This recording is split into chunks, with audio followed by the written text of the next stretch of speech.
நடிகர் ராஜேஷ் அவர்கள் மரண செய்தி கேட்டு ரொம்ப பேரதிர்ச்சியாக இருந்துச்சு, ரொம்ப துக்கமாக இருந்துச்சு. ஏன்னா ரொம்ப யதார்த்தமாக பழகக்கூடியவர், கொஞ்சம் உண்மையாக வாழணும்னு ரொம்ப ஆசைப்படுவார். சினிமாக்காரர்கள் மாதிரி எந்த தவறுகளையும் நம்ம பண்ணிடக்கூடாது அப்படிங்கிறதுல ரொம்ப பிடிவாதமாக இருந்தார். ரொம்ப உண்மையாளனாக வாழ்ந்தனால எப்போதுமே உண்மையாளர்களுக்கு சொந்த குடும்பம் கொஞ்சம் பகையாயிடும். தான் பிள்ளைக்கு செய்யலையேங்கிற மனைவி வருத்தம் உண்டு. மகனுக்கு அப்பா நமக்கு நிறைய வாய்ப்பு வாங்கி கொடுத்துருக்கலாமே என்ற ஆதங்கம் உண்டு.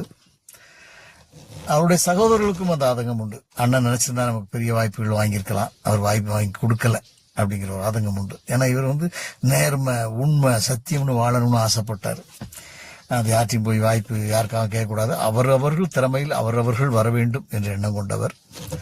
அவர் பேசிக்காக